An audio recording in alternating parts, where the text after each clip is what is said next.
I originally planned on this being a how-to for the second gen Ford Escape wheel bearing replacement, but this went really poorly and not how I expected, so it's still kind of a how-to, but also kind of a what to watch out for if you plan on doing this yourself. I really debated if I should post this video or not, seeing as it doesn't really fit with the channel, and I'm trying to provide high quality content here, but at the same time, I think this kind of is a good heads up if you're trying to do this job yourself, and it shows that not everything always goes perfectly. Even if you've got all the right equipment, experience, service manuals, an old rusty car can sometimes just give you a real run for your money. To start off, these wheel bearings are press fit, not bolt on like typical American cars. So I actually took this back to my father's house so I could have him help me with it because he's got a press, air tools, a lift, the whole 9 yards. So this video will be a little different than my typical how-to, but I'm still going to run you through the steps. I'm still going to show you how to do it. But I'm also going to show you where and why things went wrong. And you can take that information and decide if you want to take on this job yourself or not. Excluding the rust being part of the problem, just getting these wheel bearings out was a real pain, so let's just get started and you'll quickly see exactly what I'm talking about. Once the car's in the air, either on stands or a lift, start by removing your lug nuts with a 19mm socket. Using an 18mm socket, unbolt the caliper bracket and move the whole caliper assembly out of your way. I usually hang it from the strut spring. Also, don't mind my awkwardness with the impact gun here. I was trying to stay out of the way of the shot, and in turn it just looks like I don't know how to use one. Using a 32mm socket, remove the axle nut. It's another 18mm nut that connects the outer tie rod to the spindle, so go ahead and remove that. Don't forget about your old trusty sledge to knock that tie rod end out of the spindle. The wheel speed sensor is held to the knuckle with an 8mm bolt, and even though that came out easy, the sensor itself did not want to come out, and so that was my first little bit of trouble with this car. I started off by using a screwdriver to pry the sensor away from the knuckle because that's what worked on the passenger side. That didn't really work that well, so I ended up grabbing a pair of pliers and being able to twist it and pull it out. Either way, it's something you want to be careful with removing because you don't want to break it because you're trying to replace something further in. So hopefully yours comes out. If not, just keep working at it. Screwdriver, pliers, whatever it is, just be careful and make sure you pull that straight out and you don't break it in the process. Up next is the 15mm bolt holding the lower ball joint to the spindle.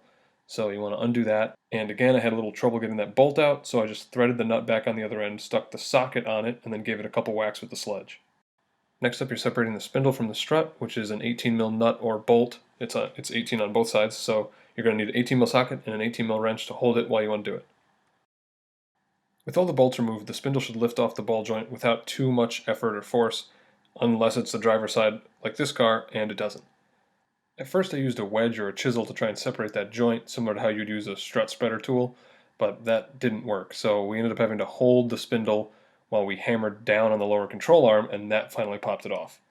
At the end of the clip, we're just checking to make sure we didn't damage the lower ball joint, just checking for excessive play or any kind of noise, and we didn't notice anything at the time, and long term, there are no issues with the ball joint, so I think as long as you're careful, you can hammer on that lower control arm or even try to spread that joint apart.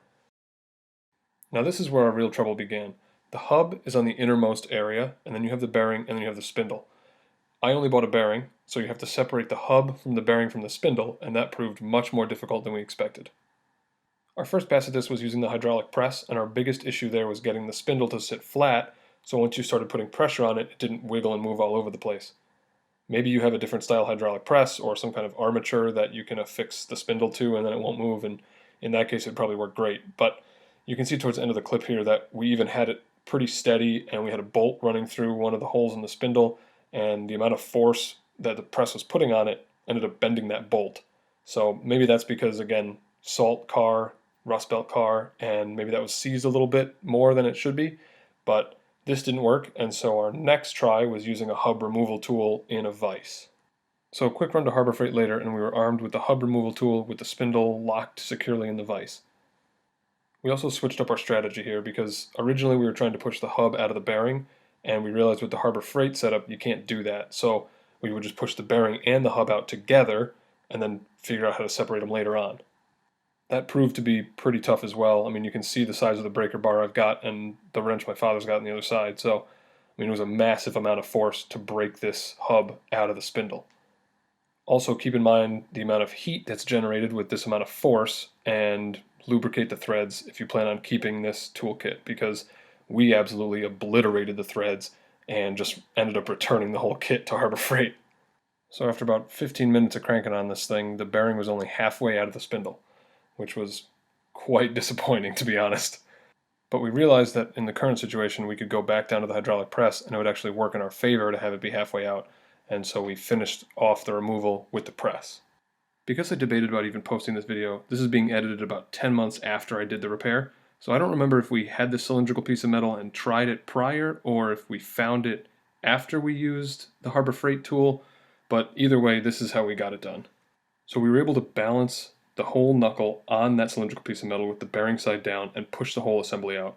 And again, I don't remember if this is because we wanted to push the whole thing out instead of separating the hub from the bearing or what, but this is what I have filmed, and this is what I'm going with.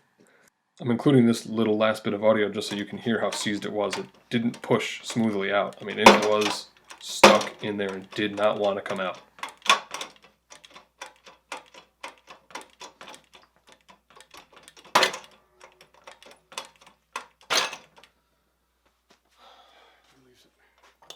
I think you might even be able to hear a sigh of relief there at the end. I mean, even with all the tools we had at our disposal, it was a bear of a job. At this point in the day, we were completely frustrated, and I have zero footage of us trying to separate the bearing and the hub by hand, but I can tell you that it didn't happen. So I started recording when we pulled out the die grinder and got it done with that. So again, if you think your car is going to be tough like this, probably best to have some kind of tool to cut the two apart. The last bit of footage I have here is us installing the bearing back into the knuckle.